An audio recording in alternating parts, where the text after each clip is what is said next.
우리가 태어나면서 성장하게 되고 어느 순간인가 거듭남, 그러니까 예수 그리스도를 나의 구주로 경험하는, 고백하는 거듭남의 두 번째 어떤 영적인 출생, 태어남이 있고, 그러면서 주님을 닮아가면서 어느 순간인가 누군가를 사랑하게 되고 누군가를 만나 결혼하게 되고, 누군가와 결혼하면서 또 시간이 지나면서 어느 육체의 시간이 지나면 누군가, 우리 모든 사람들은 육체의 어떤 죽음을 경험하게 됩니다.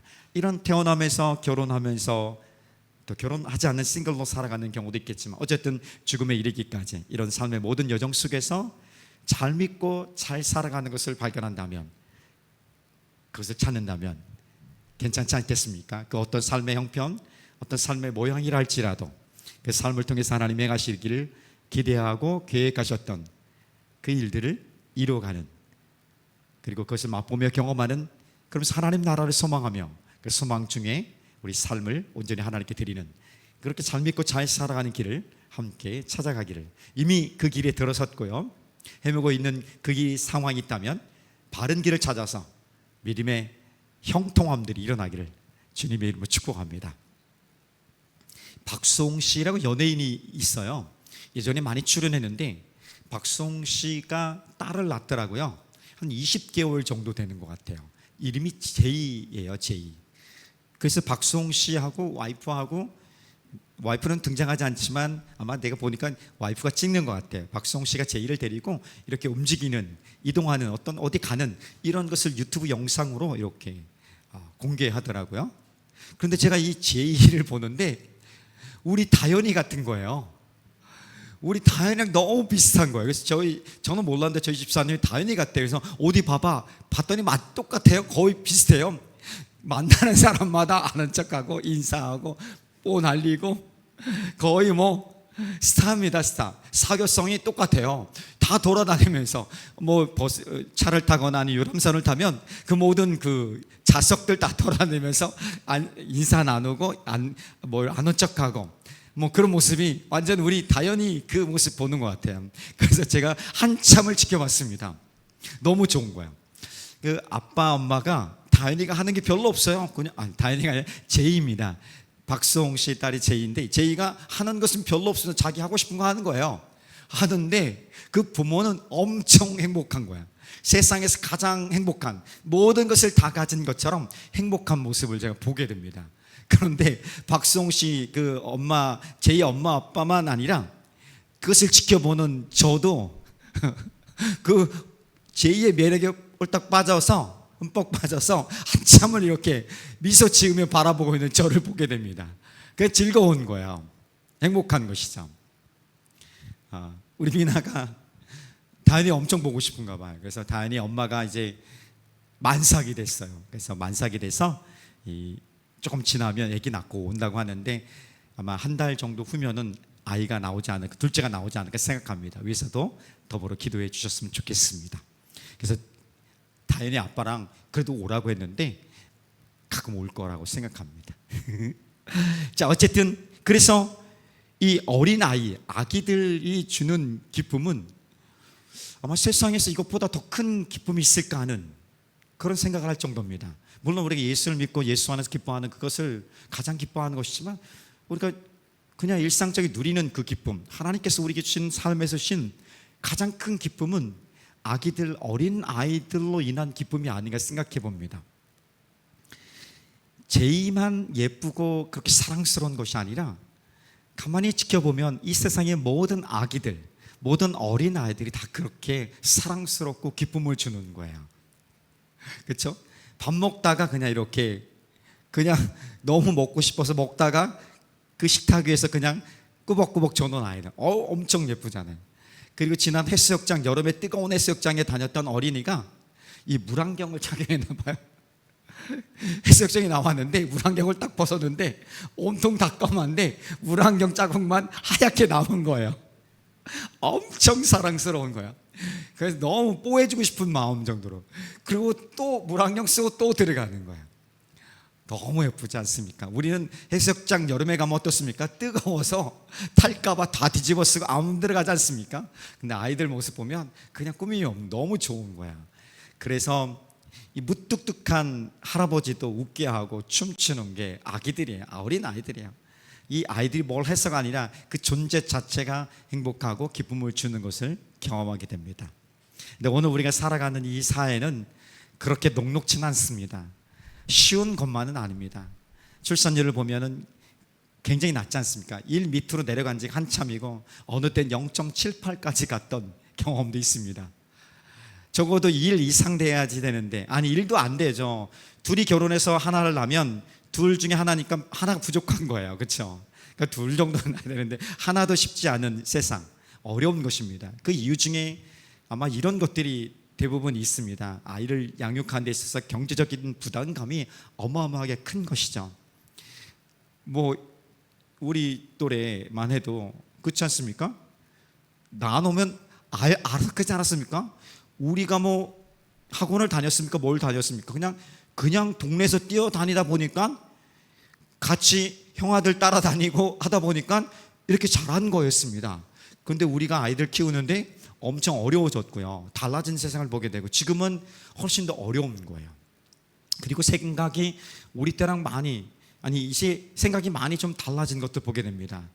아이 양육에 대한, 자녀 양육에 대한 이 부담감에 세방돼서 자유롭게 살고 싶어하는 그 마음들이 굉장히 커져 있고 지배적인 것입니다. 그런가 하면 또 아이를 갖고 싶지만 불임 때문에 혹은 난임이 돼서 아이를 갖지 못하는 경우들, 이런 경우들이 출산율이 굉장히 낮게 하는 오늘 사회적인 상황이라고 생각합니다.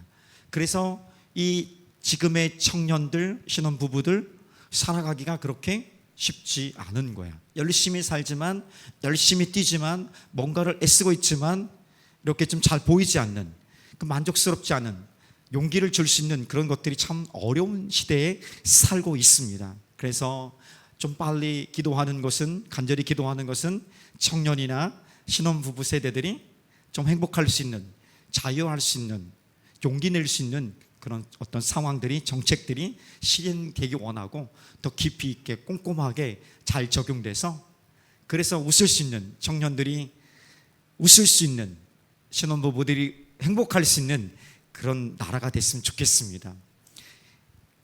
청년들이 이야기를 나누었대요, 수련회에서.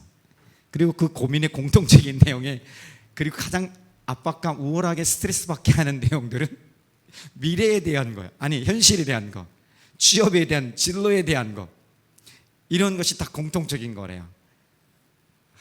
말하지 않아도 충분히 7, 80% 아니 100% 이상의 압박감, 스트레스를 받고 있는 게 이 부분이라 생각합니다.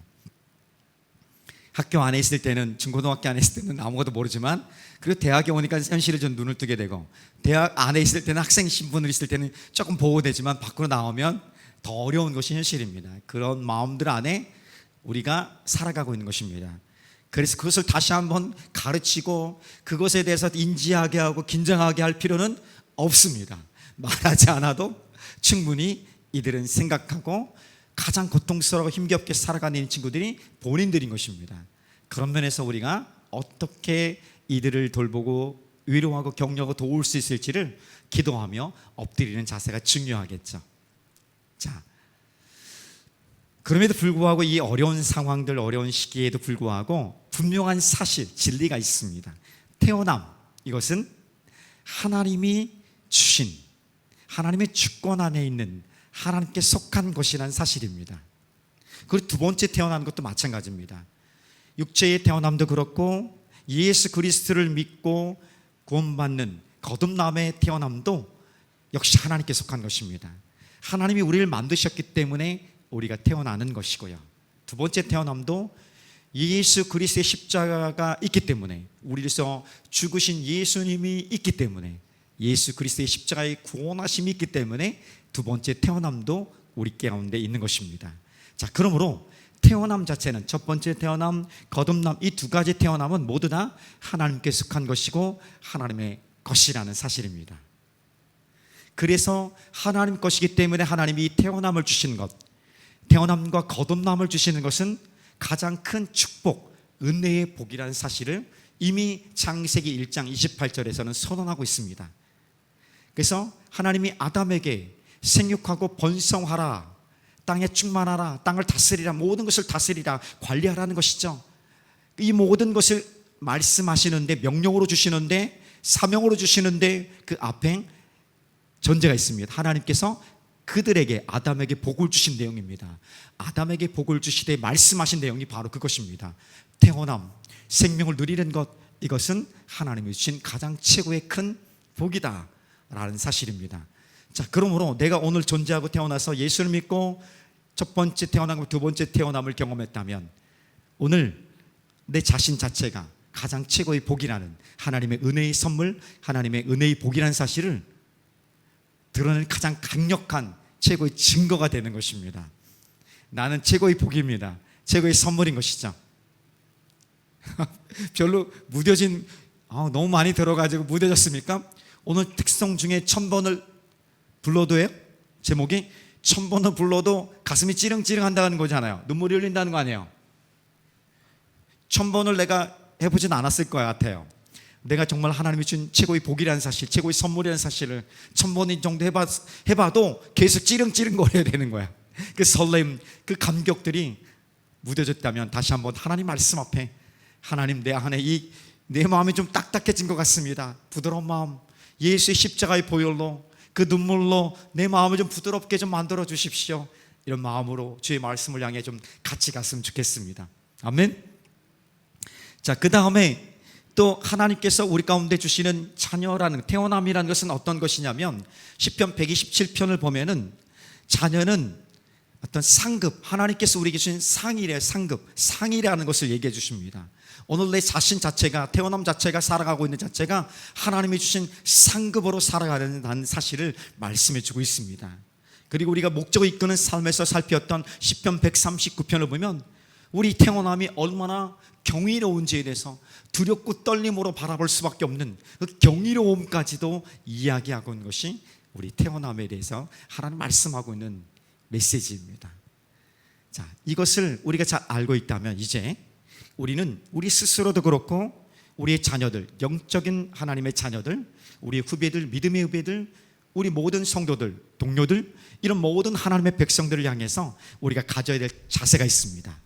이제 태어났다면 어떻게 주님을 잘 영접할 수 있는 거듭남의 경험을 할 수 있도록, 거듭남의 경험에서 멈추지 않고 어떻게 하면 예수님을 잘 믿고 잘 살아갈 수 있도록 하는데 우리가 최선을 다할 수 있는지, 그 길을 가르치고 그 이야기를 들려주고 그 삶의 모범이 되어주면서 이런 것입니다 라고 우리 함께 걸어가는, 함께 나가는 그런 백성 공동체, 하나님의 백성 공동체가 되는 교회 공동체로 우리 가정이 되기를 소망하면서 두 번째 메시지인 한번 따라해 봅시다. 우리가 가르치지 아니하면 세상이 가르칩니다. 우리가 이 하나님 앞에서 잘 믿고 잘 사는 법을 가르치지 않으면 세상의 가치로 이 아이들이 배우게 되는 것이죠. 우리가 가르치지 않을수록, 들려주지 않을수록, 보여주지 않을수록 세상은 더 강력하게 세상의 가치로 우리와 예수 그리스도를 믿는 우리를 얘기하는 것입니다. 우리와 우리의 자녀들, 우리의 하나님의 백성들을 가르치고 세상의 가치로 물들일 수밖에 없다는 사실을 우리가 꼭 기억하는 것입니다. 자, 그래서 오늘 첫 번째 메시지는 어떻게 하면 잘 믿고 잘 살아갈 수 있는 길을 보여줄 수 있을 것인가. 첫 번째는 이것입니다. 하나님의 말씀을 가르치는 것입니다. 따라해 봅시다. 하나님의 말씀을 가르칩니다. 우리가 하나님으로부터 태어나고 예수 그리스도를 믿음으로 말미암아 구원받은 거듭남의 경험들을 가르치는 것입니다. 왜 그런지에 대해서. 근데 이것을 가르치지 아니하면 세상이 그 자리에 들어오게 되는 거예요. 그런데 그 세상이 가르치는 가치 내용은 너무 당황스러운 것들이에요. 세상이 가르치는 오늘의 우리 세상이 익숙한 가치들, 중요하게 여기는 아주 멋져 보이는 그런 가치 내용들이 무엇입니까? 네 인생을 네가 멋지게 살 수 있다는 것입니다. 남들 눈치 보지 말고, 남들이 너를 평가하는 게 상관하지 말고 네가 하고 싶은 거, 네가 좋아하는 거 하라고 얘기합니다. 많이 듣죠? 우리 교회에서도 그렇게 얘기하지 않습니까? 옳고 그름, 누군가 남들이 너를 판단하는, 네가 옳고 그름지에 대해서 남들이 판단하는 것이 개의치 말고, 신경 쓰지 말고 네가 네 인생의 주관자가 되어서 열심히 살아가라. 하고 싶은 거 살아가라. 남들에게 피해 주지 않는다면 네가 네 마음대로 살아갈 수 있다. 자유롭게 살아갈 수 있다. 이것이 세상이 얘기해 주는 오늘의 보편적인 가치들이에요. 굉장히 멋져 보이고 그럴듯해 보이고 철학적인 것 같고 고귀한 것처럼 보입니다. 그런데 매우 개인적이고 매우 상대주의적인 진리를 갖고 있는 거야. 너도 옳고 나도 옳고, 그러니까 서로 존중하며 잘 살자. 아주 굉장히 화합하고 좋은 것 같아요. 그런데 이것이 좋은 것 같아 보여도 이것이 가능하기 위해서는 뭔가가 있어야 되는 거예요. 그런데 그 뭔가 빼고 이것만 강조하니까 우리가 가르치고 있는, 우리가 믿고 의지하는 하나님 말씀에 배치되는 거예요. 하나님 말씀과는 어울리지 않는 거예요. 하나님은 우리를 향해서 네가 나의 사랑을 받았으니까 너도 그 사랑을 베풀라고 해요. 근데 그 사랑을 베풀려면 기꺼이 희생하고 헌신해야 되는 거예요. 너가 누릴 수 있는 자유와 누릴 수 있는 권리를 좀 내려놓고 헌신의 자리를, 어려운 자리로 들어가라고 얘기하는 거예요. 사마리아 사람이 강도 만나 피투성이 된 사람을 향해서 자기 것을 희생하면서 자기 재정과 자기 마음과 자기 시간과 자기 할 일을 내려놓으면서 돌봤던 것처럼 돌보는 것이 하나님이 우리에게 주신 메시지인데, 이 세상의 가치는 어떻습니까? 야, 웬만하면 너의 갈 길을 가라. 제사장과 레인처럼 너가 할 일 있지 않니? 너의 중심의 우선순위가 뭐니? 너가 지금 그것을 집중하여 달려가야 되지 않겠니? 이렇게 얘기하고 있는 거예요. 그러니까 우리가 가르치지 않으면 세상의 가치가, 이 아이들, 오늘 나를 그리스도를 점령하게 된다면 어떻게 하나님 말씀으로 살아가는 그 능력의 하나님을 경험하고 하나님의 지혜를 경험할 수 있겠습니까? 그래서 가르쳐야 된다는 것입니다. 왜 우리가 헌신하고 희생해야 되는지, 왜 좀 더 내 권리를 내려놓을 필요가 있는지 가르칠 수 있어야 되는 거예요. 근데 어떻게 가르칠 수 있어요? 그 가르침이 굉장히 중요한 것을 우리에게 보여주는 것입니다. 그래서 오늘 말씀을 읽었던 신명기 6장 1절부터 3절은 우리에게 이렇게 말씀합니다. 가르치라고. 신명기 6장은 어떻게 쓰여지게 되냐면 신명기 5장을 이어서 쓰여지게 되는 거죠. 당연한 거죠. 신명기 5장 다음에 뭐가 나옵니까? 신명기 6장이 나오는 거예요. 근데 신명기 5장이 뭐가 나오는지 아십니까? 십계명이 나오는 거예요. 모든 하나님의 말씀에, 하나님의 사랑에, 하나님의 말씀의 원리, 근간으로 이루는 십계명이 5장이 나오는 거예요. 그리고 5장의 십계명의 말씀을 갖고 이제 어떻게 살라? 이 말씀의 근간을 가지고 이 말씀을, 이 계명을 가르치고 그 이야기를 들려주고 모범이 되어서 살아가라, 이렇게 말씀해 주고 있는 것. 신명기 6장 전체에서 강력하게 모세가 다시 한번 사람 불러놓고 이제 곧 가나안 땅에 들어갈 출애굽 2세대들이에요 1세대들은 다 죽었어요. 이제 2세대들, 그리고 자기들 죽을 거예요. 그리고 하나님이 2세대를 향한 하나님의 그 약속의 말씀들이 반드시 이루어지길 간절히 원하는 마음으로 설교하는 것입니다. 비통하는 심정으로 하나님의 말씀을 받았고 그 마음을 가지고 선포하는 것입니다. 이렇게 살아야 된다고, 잊지 말라고. 그리고 우리는 그것을 위해서 가르치고 들려주고 살아내야 된다고 하면서 출애굽 2세대들, 곧 가나안 땅에 들어갈 약속의 땅을 유업으로 받을 그네들, 오늘 우리들에게 하나님 말씀해 주고 있는 메시지인 것입니다. 자, 6장 1절부터 3절을 우리가 읽었지만 한번 다시 검토해 보는 마음으로 읽어보도록 하겠습니다. 6장 1절부터 3절입니다. 자, 같이 읽어볼까요? 시작. 이는 곧 너희의 하나님 여호와께서 너희에게 가르치라고 명하신 명령과 규례와 법도라. 너희가 건너가서 차지할 땅에 생할 것이니 곧 너와 네 아들과 네 손자들이 평생에 네 하나님 여호와를 경외하며 내가 너희에게 경한 그 모든 규례와 명령을 지키게 하기 위한 것이며 또 내 날을 장구하게 하기 위한 것이라. 이스라엘아, 듣고 삼가 그것을 행하라.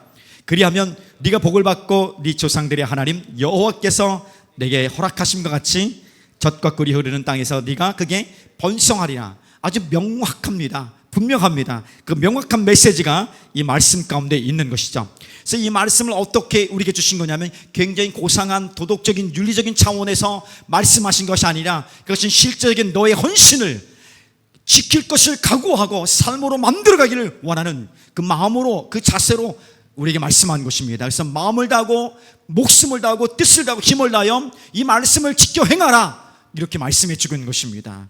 오늘 이것을 행하지 않다면 우리는 이 복을 누릴 수 있는 삶에서 제외되는 것이에요. 다시고 회개하고 돌아올 때에 우리의 삶의 자리를 하나님께 집중할 때에 하나님 말씀을 듣고 이야기하고 살아낼 때에 다시 한번 우리가 소망하고 우리에게 줄 소원들, 간절히 원하는 것들이, 그것이 먼 곳에 있는 그냥 꿈꾸는 것이 아닌 우리 삶에서 나타나는 실제적인 능력이 되는 거예요. 그래서 허황됨, 꿈을 꾸는 사람들이 아닌, 몽상가가 아닌 하나님의 주신 명확한 말씀을 갖고 살아가는 비전어리가 되는 거예요. 그래서 조금 훨씬 더 많이 어려울 수도 있고 견뎌야 될 상황들이 있을 필요하겠습니다. 그러나 그럼에도 불구하고 가슴 설레임들은, 그래서 날마다 열정이 일어나는, 소망이 있는 삶은 일어나게 되는 것이죠. 저는 그렇게 살아가길 소망하고, 우리 성도들이 다시 한번 눈을 뜨고 주의 말씀 앞에 대면하여서 정직하게 고백하며 어느 이 정도 수준을 만족하고 있었던, 그냥 소망을 바라지 않았던, 하나님 말씀을 꿈꾸지 않았던 그 자리에서 회개하고 주님 용서해 주십시오, 주의 말씀 앞에 엎드렸던 그 전적인 삶의 헌신들이 내 삶을 다시금 부흥케 원합니다. 일어나길 원합니다. 그 자리로 들어가기를 주님의 이름으로 축복합니다. 그랬더니 이것이 어느 정도로 각오하고 움직이라고 말하냐면 모든 일상, 매일의 삶, 매 순간순간마다 이 말씀을 기억하고 가르치고 그리고 행할 수 있도록 형식을 만들려고 합니다. 우리가 그 형식을 만듭니다. 주일 예배도 만들고 소그룹도 만듭니다. 근데 이거로 전부 끝나면 되는 것이 아니잖아요. 어떻게 일주일에 주일 한번 예배드리고 소그룹 한번 성경 공부한 것 갖고 우리가 살아갈 수 있는 하나님 말씀으로 날마다 가슴 설레는, 그리고 그 하나님의 말씀에 민감하게 반응할 수 있겠습니까? 어려운 거예요. 그래서 우리가 날마다 형식을 만들어야 돼요. 매일매일의 말씀 앞에서는 묵상하는 시간들, 기도하여서 엎드리는 시간들, 이것을 개인적으로 만들고 함께 소그룹으로 만들든지 만들어 가는 것입니다. 하나님 말씀을 알아야지 주의 말씀을 찾아갈 수 있는, 오늘의 말씀을 듣고 오늘 말씀을 먹어야만이 오늘 살아갈 수 있는 힘과 능력이 있는 것이 아니겠습니까? 다 살아낸 다음에 살아가는 것이 아니라 말씀을 먼저 먹고 오늘을 살아가기 원합니다. 순종하기 원합니다. 이래 가는 것이죠. 가끔 저에게 비타민을 누가 줍니다. 저를 가장 아끼는 사람이겠죠. 제가 약을 잘 안 먹잖아요. 근데 요즘 잘 먹어야 돼요. 왔어요. 이게 나이가 있어도 운동을 열심히 해도 힘들구나, 약을 먹어야 되는구나, 그 시절이 온 것 같아요. 언제 먹습니까? 아침을 먹으래요. 하루를 다 산 다음에 자기 전에 먹는 게 아니라 하루를 살아가기 전에 시작할 쯤에 먹는 거예요. 하나님 말씀도 그렇게 시작한 것입니다. 조금 더 내 삶을 15분, 20분, 30분, 1시간 조금 더 하나님 앞에 드리면서 시작하는 것입니다. 그 습관을 만들고 형식을 만들어 가야 돼요. 그것이 뭐 어렵다면 함께 모여 하는 수요 성령 집회가 있습니다. 요즘 대단해요. 이상기 집사님 꾸준히 오고 있잖아요. 와이프를 위해서 엄청 기도하고 있어요. 그래서 어쨌든 간에 수요 성령 집회가 좋아요. 와서 함께 기도할 수 있는 시간이 있지 않습니까? 1시간 기도하고 간절히 외치고 하나님 앞에 기도하는 시간들 우리에게 주셨으니까 그 일들 만들어가고, 그리고 우리가 가정에서도 함께 모여서 자기 전에 아니면 매일은 아닐지라도 우리가 정해진 함께 공동의 식사를 하며 함께 말씀을 나누고 기도하는, 축복하는 그 시간을 만들어가는 거예요. 그렇게 짧은 시간이라도 만들어가는 습관을 가질 때에, 형식을 만들 때에 뭔가 일어나는 것입니다. 하나님 말씀을 좀 보도록 하겠습니다. 오늘 읽지는 않았지만 성경 말씀을 PPT를 보면서 8절과 9절의 말씀을 함께 보겠습니다. 신명기 6장 8절 9절입니다. 시작. 너는 또 그것을 내 손목에 메어 기호를 삼으며 내 미간에 붙여 표를 삼고 또 내 집 문설주와 바깥문에 기록할지니라. 이 뭡니까? 손목에 매는 게 뭐냐면 상자 같은 걸 만들어 놓고 거기다 하나님 말씀을 기록합니다. 그래 놓고 그 끈으로, 가죽끈으로 둘둘둘 마르는 거예요. 아마 요쯤에 찰 거예요. 요쯤에 찬 다음에 손목에도 둘둘둘 마르는 것입니다. 볼 때마다 생각나는 거야. 하나님 말씀이. 해야지. 우리나라 사람들은 결혼 반지를 잘 안 끼고 다니는데 그 웨스턴 친구들은 잘 끼고 다니는 것 같아요.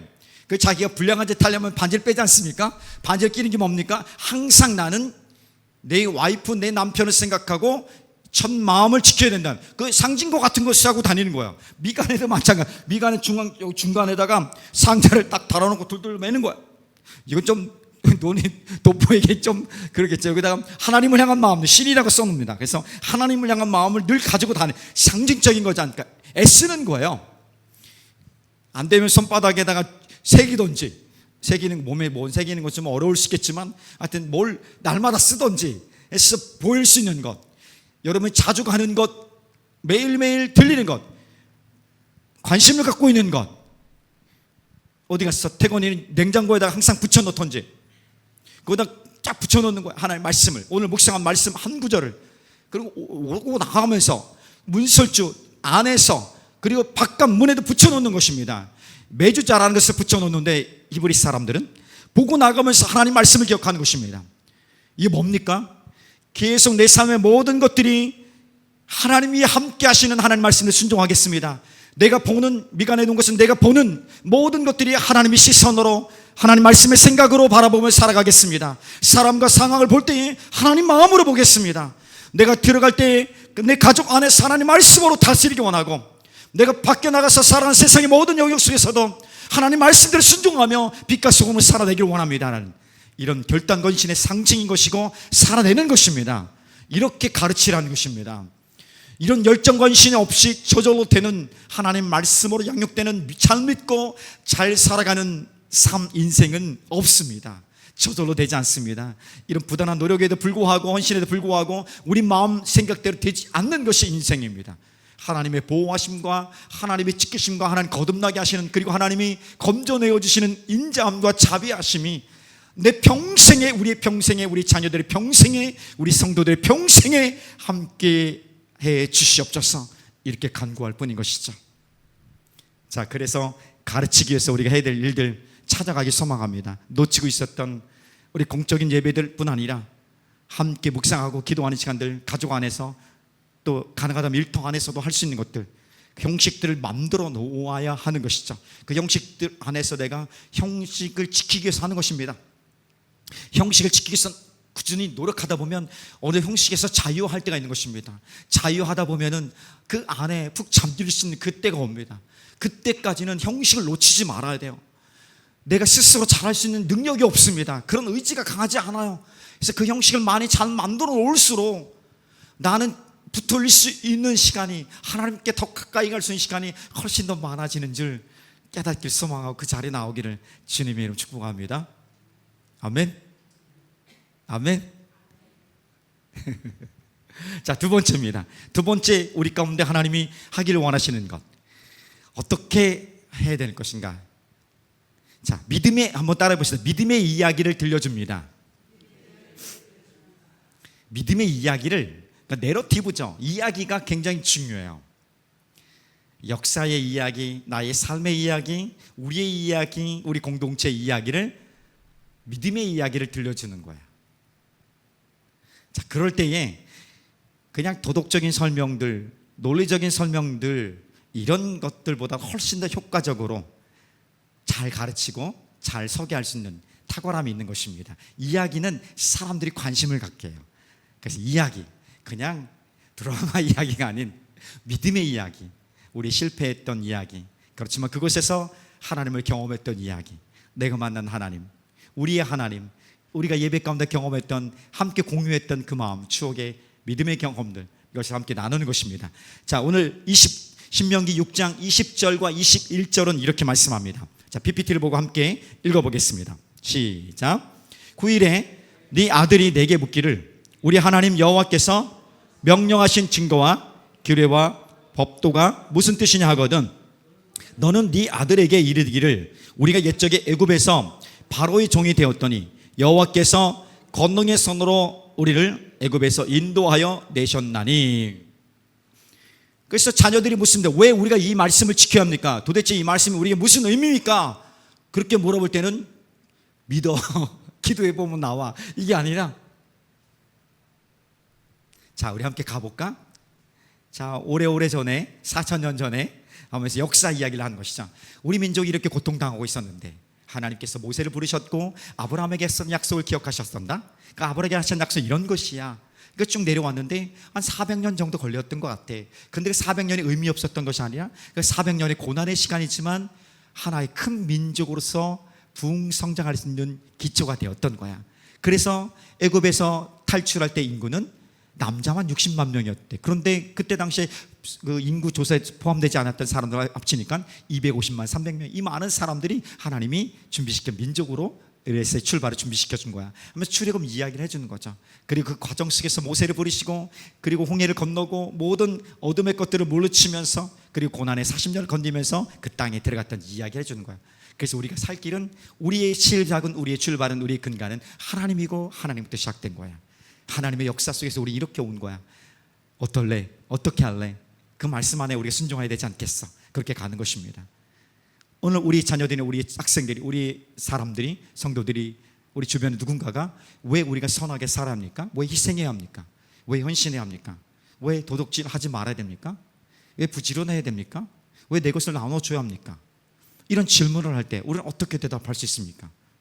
그 질문에 대한 답을 도덕적인 논리적인 답이 아닌 우리 삶의 이야기, 하나님을 경험했던 믿음의 이야기들, 오늘 내가 그렇게 나도 그랬던다, 그렇지만 하나님 앞에서 내가 이렇게 낮아지고 고통 중에서 누군가의 도움을 경험하고 하나님의 도움의 손길이 하나님의 인자하심과 선하심의 결과라는 걸 경험했던다, 그 이야기의 구체적인 내용들을 들려주면 그 이야기는 어마어마한 것입니다.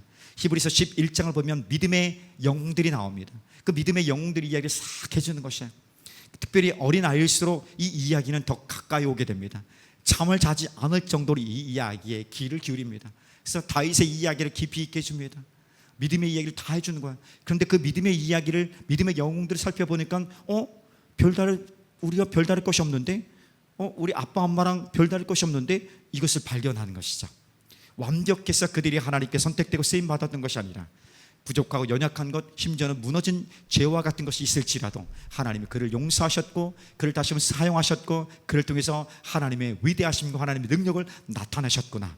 그래서 우리도 온전치 않지만, 넘어진 것이 있지만, 부족하지만, 그러나 하나님 믿고 의지하는 그 믿음 때문에, 끝까지 하나님 붙드는 그 마음 때문에 하나님 우리를 사용하실 수 있구나. 그 은혜의 감격으로 우리 연약한 자들도 부족한 자들도 뒤처진 것 같은 우리 스스로도 인생을 초라하게 여기고 아무것도 아닌 것처럼 헛사는 것처럼 허무해지는 그 인생까지도 하나님 돌보시고 이끄시고 사용하실 수 있다는 놀라운 이야기들을 보여주는 것입니다. 그 간증들의 이야기, 우리 하나님께 생각하셨던 놀라운 이야기들을 함께 나누는 것입니다.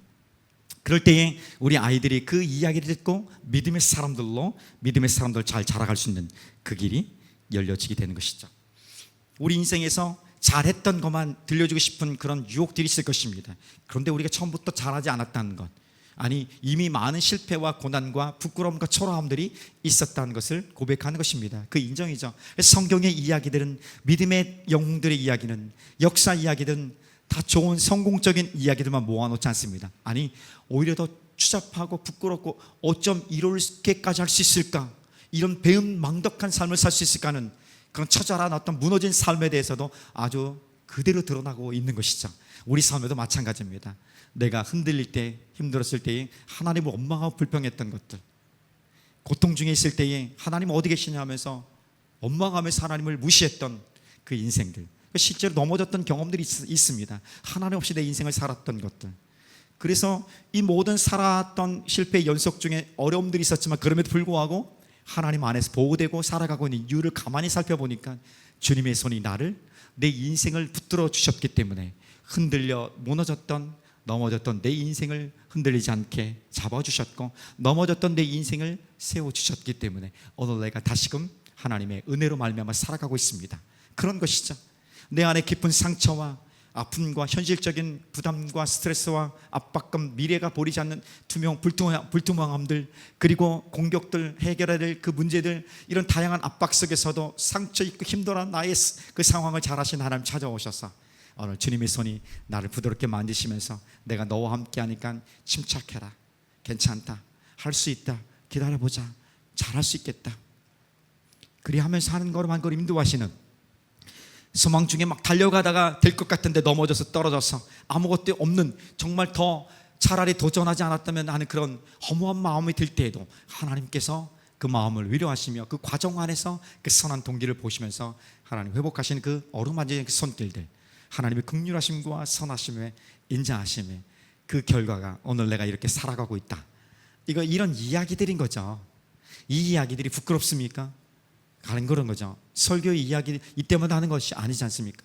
우리 삶에 만나는 사람들, 직장의 동료들, 우리 자녀들, 우리 학생들, 우리가 만난 누군가에게 이 믿음의 이야기를 들려주는 것입니다. 믿음의 이야기를 들려줄수록 하나님 앞에서 그 모든 의문과 불안과 두려움과 그 스트레스에서 하나님의 보호하심과 인도하심으로 다시 구원하신 하나님의 손길을 누리게 될 줄 믿습니다.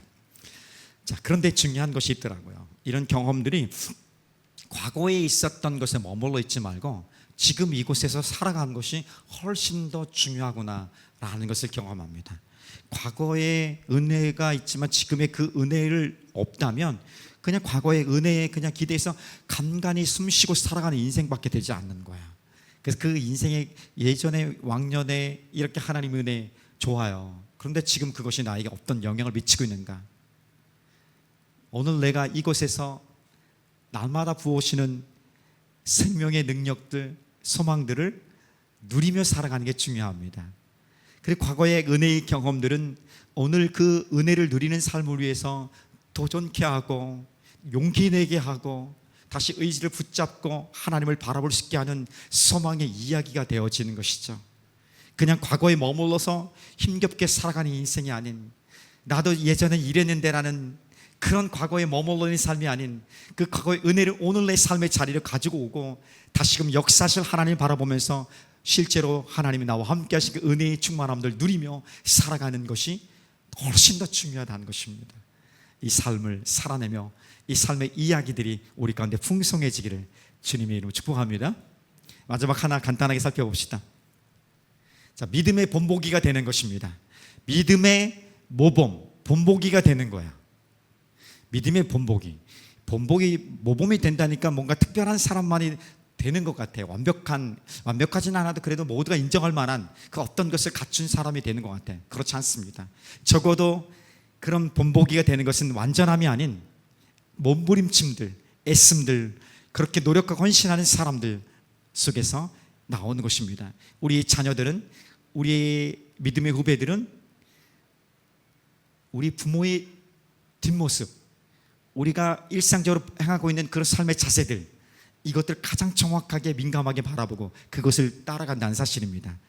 오늘 힘들지만 어렵지만 그럼에도 불구하고 몸부림치면서 하나님 말씀 앞에 서고자 노력하는 그 자세를 본다면 우리 자녀들도, 우리 믿음의 학생들도, 믿음의 후배들도 그 모습을 보고 다시금 일어설 수 있는 용기를 낼 수 있는 것입니다. 자, 오늘 말씀 중에 6장 중에 있습니다. 자, 신명기 6장 17절 18절 우리 슬라이드를 보면서 함께 읽어볼까요? 시작. 너희 하나님 여호와께서 너에게 명하신 명령과 증거와 규례를 삼가 지키며 여호와께서 보시기에 정직하고 선량한 일을 행하라. 본보기가 되라. 이렇게 말씀하고 있는 것입니다. 본보기가 되라. 어떤 본보기? 그리고 몸부림쳐 살아가는 고난 중에, 그리고 슬픔 중에, 어려움 중에 문제 앞에서 어떻게 대면하는지를, 그리고 어떤 자세로 살아간지를 보여주는 거예요. 그렇죠? 때로는 잘 못할 수 있지만 그럼에도 불구하고 다시 일어나서 하나님 말씀에 말씀 붙들고 하나님 의지하는, 주여 부르짖으며서는 하나님 말씀이 우리를 인도하시겠다는 것을 입으로 고백하며 선포하며 살아내는 그 모범이 있어야 된다는 것이죠. 그래 살면 하나님께서 우리에게 주시는 이 땅에서 축복을 마음껏 누릴 수 있게 하는 것입니다. 그러니까 우리 소망은 하나님 나라의 영원한 소망이지만 하나님 나라의 삶을 오늘 이 땅에서 마음껏 미리 경험할 수 있는 그 은혜와 특권들도 우리 가운데 주신 것입니다. 육체의 강건함을, 모든 질병을 이길 수 있는, 그리고 회복할 수 있는 능력을 부어주실 것이고, 우리 필요한 재정도, 물질도 부어주실 것이고, 열심히 일할 수 있는 일터도 부어주실 것이고, 좋은 사람을 만날 수, 사람과의 관계도 잘할 수 있는 능력도 부어주실 것이고, 우리 삶의 모든 계획과 모든 형통함들이 하나님 안에서 그 모든 굴곡이 있겠지만 그 모든 굴곡 속에서 반드시 이루시는 하나님을 경험하게 되는 그런 은혜의 축복들이 우리 삶에서 나타날 줄 믿습니다. 그렇지만 이 모든 것이 지금 다 이루어지지 않아도, 지금 내가 모든 것을 다 같이 갖고 있지 않아도 나는 안전하고, 나는 만족하고, 나는 괜찮습니다, 행복합니다 라고 말하는, 내게 능력 주시는 자리에서 나는 모든 것을 할 수 있고 적응할 수 있다는 그 믿음의 고백이 오늘 나의 고백, 우리의 고백이 될 줄 믿습니다. 그런 것을 보고 그런 것을 실천해 나가는 것입니다. 때로는 아직은 아닌데, 그런 고백은 아닌데 그런 고백을 해버리는 것입니다. 미리 내가 주님을 위해서 죽을 만한 믿음은 아닌데 내가 주님을 위해서 기꺼이 죽겠습니다. 그럼 너 죽어볼래? 이렇게 주님 말씀하지 않잖아요. 우리 믿음의 수준과 상황을 잘 보시고 인도하시는 분 아니겠습니까? 근데 그 거룩한 나도 모르는 뭔가 하나님의 성령에 감동된 믿음의 선포함을 통해서 우리 믿음의 순종함들이 보여지게 되고 나타나게 되면서 우리 삶의 모범들이 주변에 하나씩 나오는 것이에요. 어떻게 저런 형편 속에서 그렇게 하나님을 섬기며 하나님 앞에 설고 웃을 수 있을까? 진정한 평화를 누릴 수 있을 것인가? 그 어려움 속에서 하나님 붙드는 그 자세를 누군가 보여주는 것입니다. 그리고 멋지게 성공하는 모습들도 이 세상 속에서도 예수의 사람들이 이렇게 잘할 수 있다는 것을 보여주는 세대가 되길 소망합니다. 우리가 그렇게 보여줘야 돼요. 그런 좋은 모범들 모델들이 많이 나올수록 풍성함과 역동적인 일들이 계속해서 일어나는 것입니다. 설명하는 것보다 들려지는 것보다 더 확실한 가장 강력한 효과적인 교육의 방법은 보여주는 것입니다. 예수님께서 가르치신 다음에 한번 따라봐. 그래서 주님 다 보여주시고 너네들도 나처럼 한번 해봐. 그렇게 하는 것입니다. 삶을 배우고 삶을 경험하는 일들을 통해서 엄청나게 잘하는 것입니다. 그런 좋은 선배들이 믿음의 선배들이 우리가 되길 소망하고 또 우리 자라는 우리 젊은 세대들이 되길 소망하고 그러면서 함께 공동체 안에서 잠자고 있던 신앙이 제가 보는데 잠자고 있는 신앙들이 있어요. 잠자고 있지만 하나님께서 그 잠재되어 있던 폭발적인 그 경험과 능력과 하나님께서 역시 그 강력한 능력들 그것들이 폭발적으로 튀어나오는 일들이 우리 공동체에도 팍팍팍 터져서 마치 팝콘이 팍팍팍 튀듯이 우리 곳곳에서 가정과 공동체 예배 그리고 우리 일터에서 팍팍팍 터지는 부흥의 역사가 일어나기를 헌신하는 역사가 일어나기를 주님의 이름으로 축복합니다.